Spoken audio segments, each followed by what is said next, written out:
Mrs. Holloway, it's the hospital. Your husband, Elliot, has been admitted. It's critical. The words sliced through me like a blade of ice. My fingers trembled as I gripped the phone, the bustling office around me fading into a dull hum. I'll be right there. I managed to choke out. My name is Lydia, and in that moment, my world shattered. I bolted from my desk, ignoring the concerned glances of my coworkers.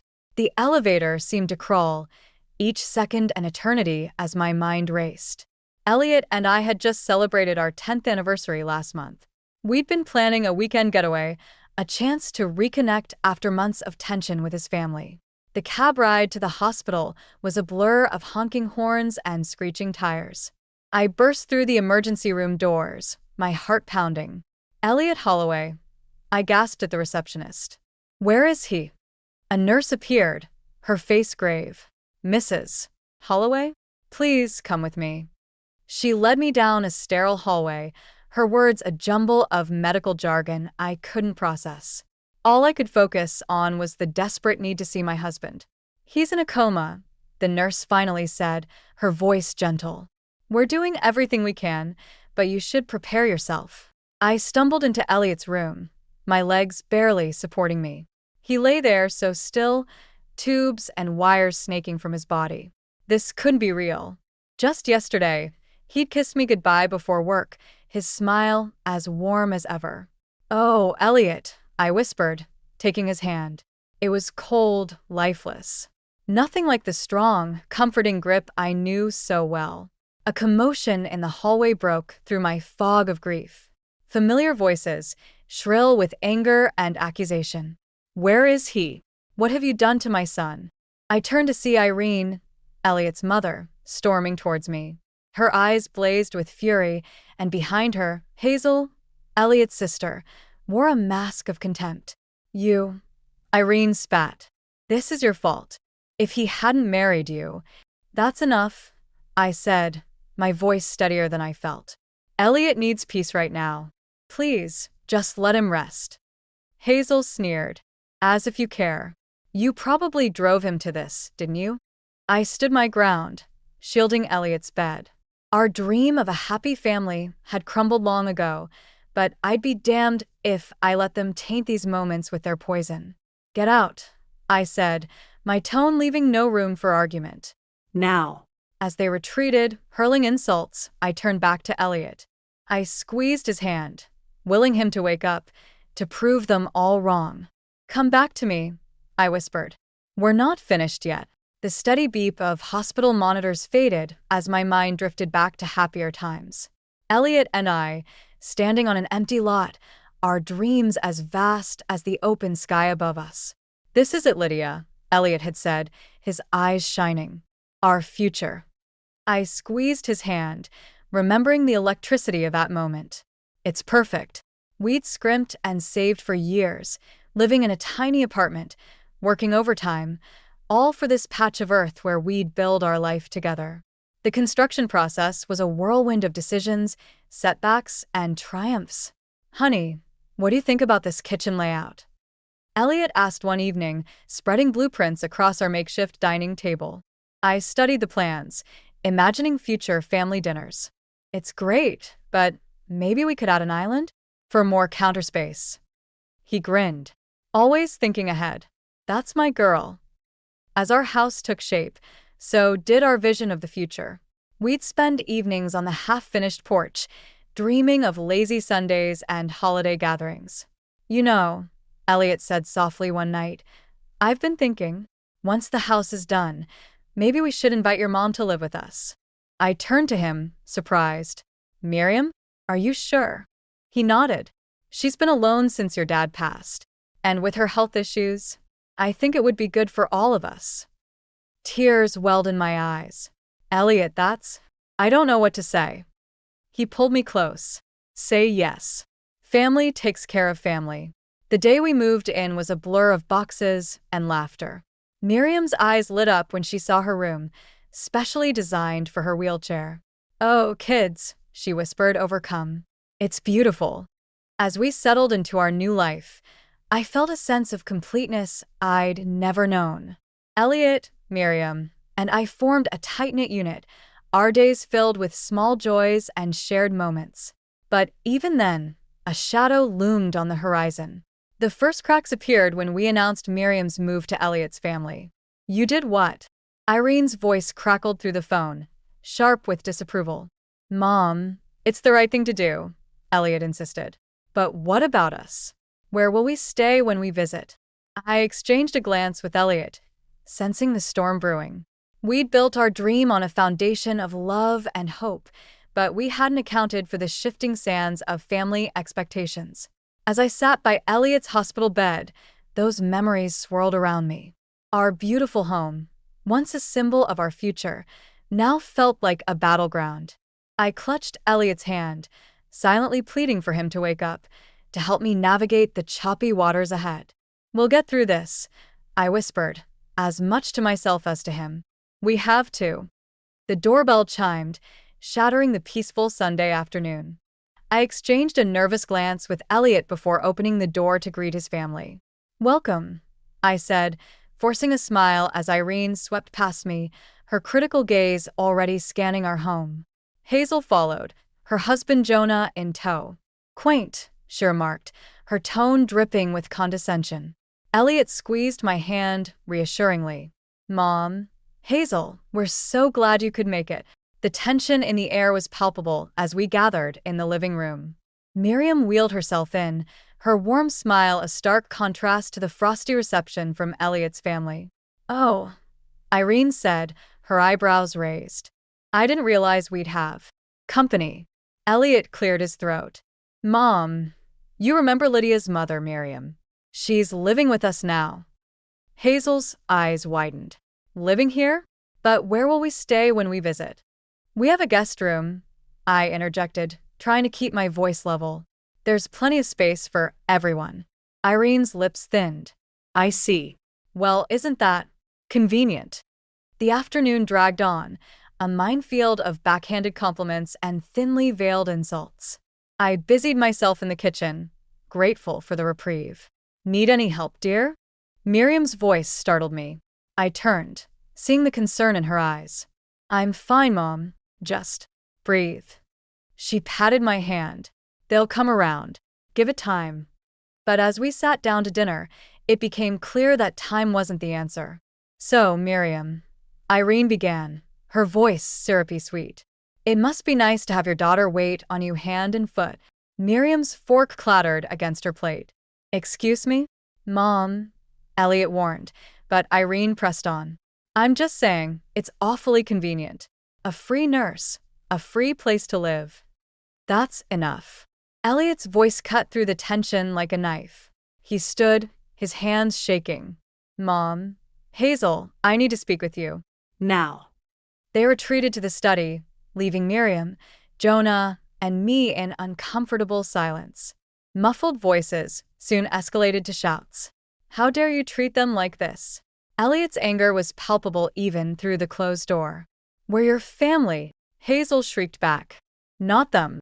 They're my family now." Elliot's voice was firm. "And if you can't accept that, maybe you shouldn't visit at all."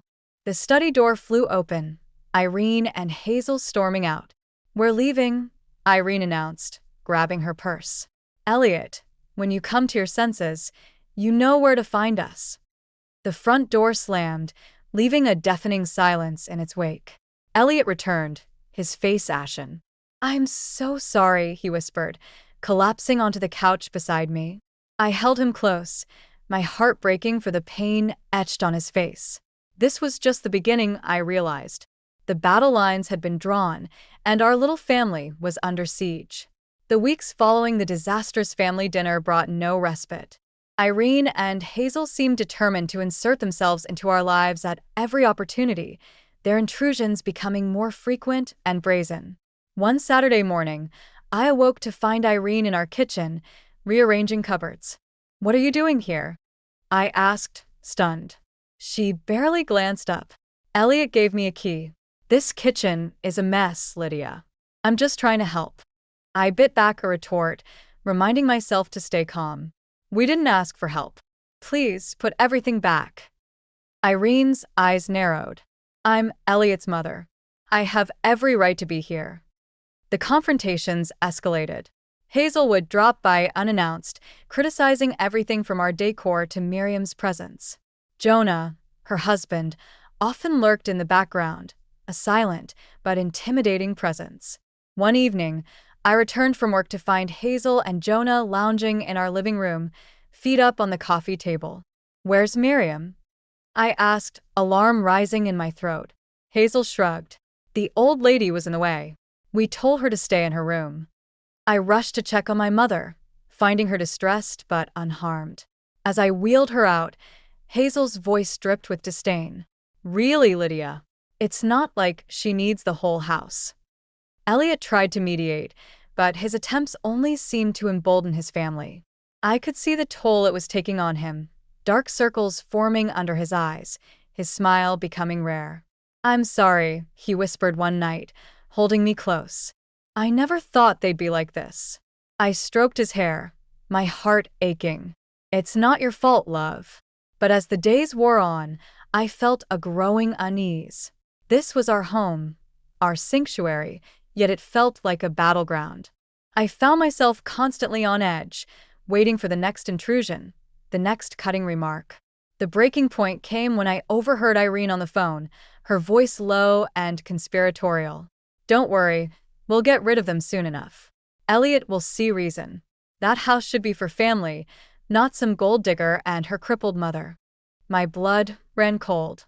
As I stood there, frozen in shock, a terrible clarity washed over me. They would never accept us. This war would never end.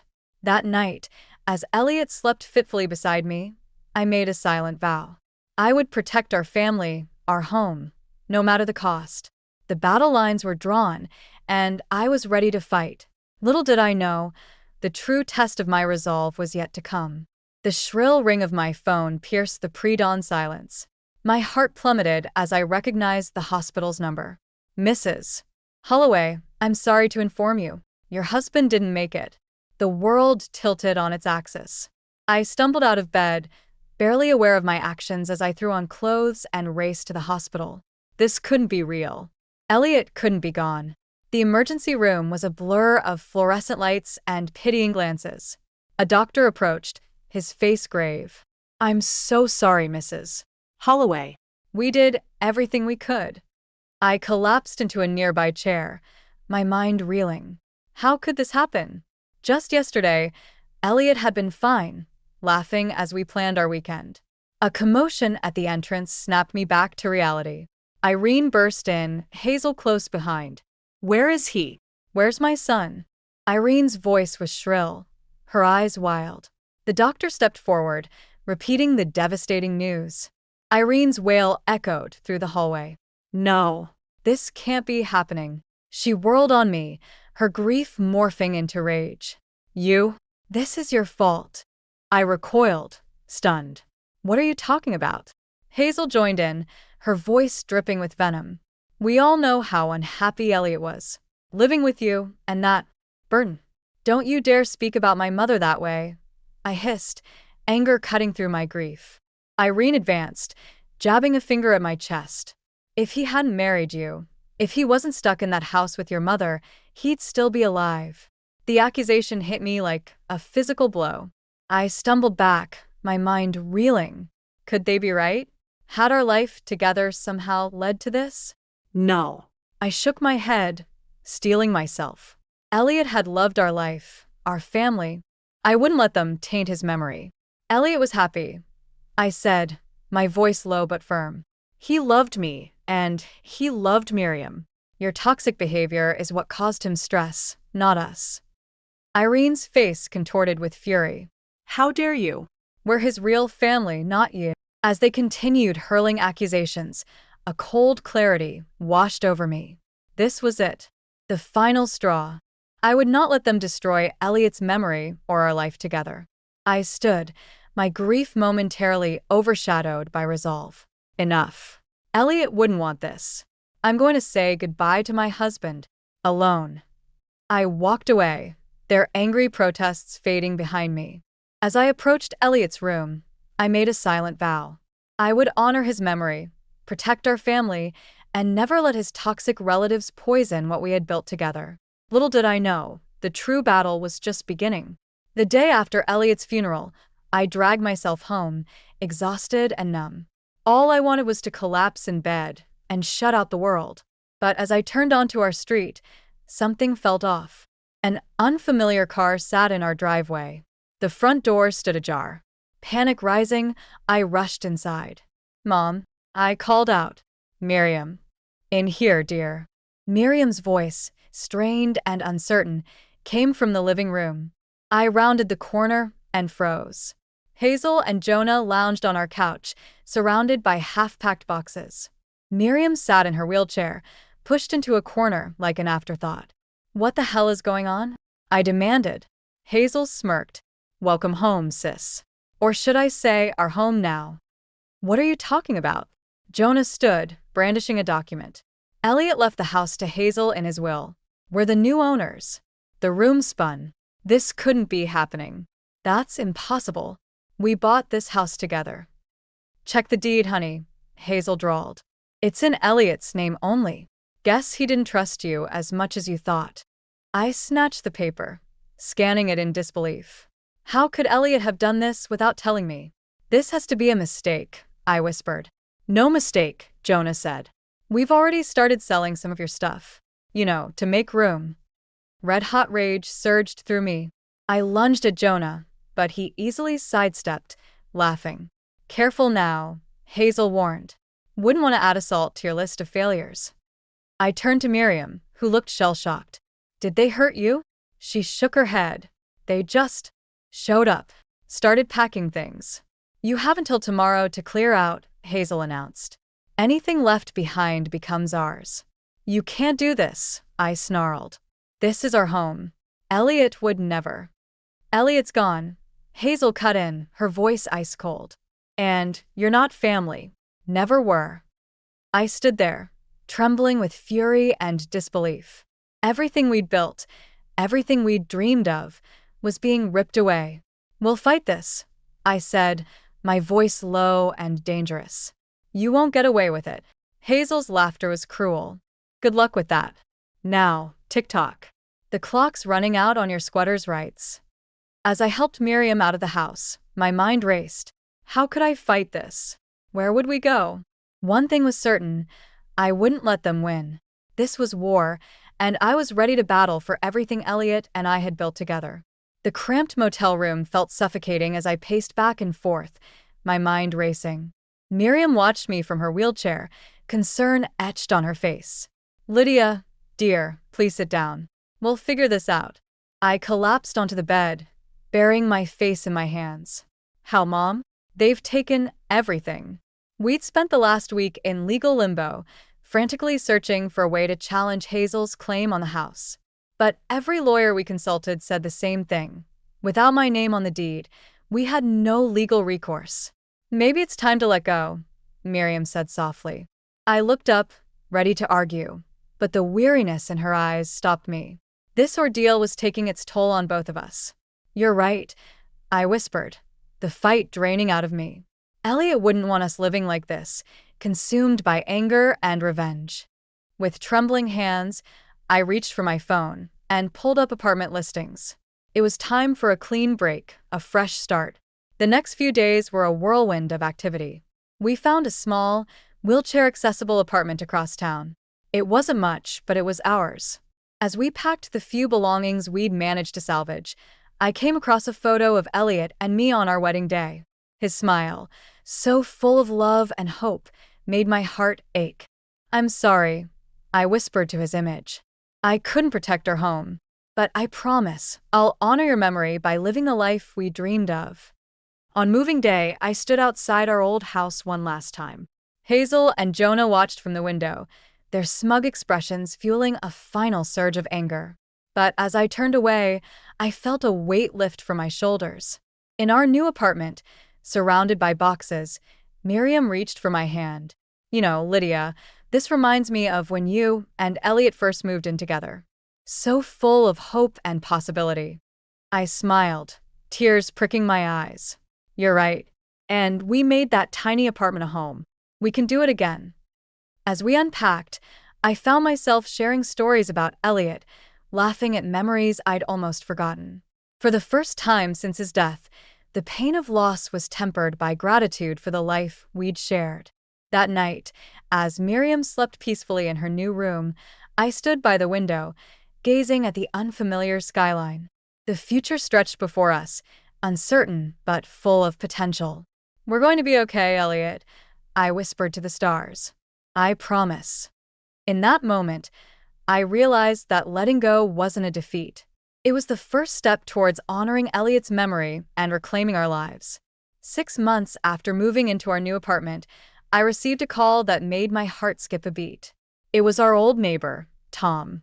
"Lydia, you won't believe what's happening," he said, his voice a mix of shock and glee. "Hazel and Jonah are being evicted. The bank's foreclosing on the house." I sat down, stunned. What? How? Tom explained that Hazel and Jonah had taken out multiple loans against the house, gambling away the money. They'd defaulted, and now everything was crumbling around them. "And that's not all," Tom continued. "Irene's been ostracized from her social circles. Turns out, people didn't take kindly to how they treated you and Miriam." As I hung up, a complex mix of emotions washed over me. Part of me felt a surge of vindication, but it was quickly replaced by a profound sense of peace. I wheeled Miriam to our small balcony, where we'd set up a container garden.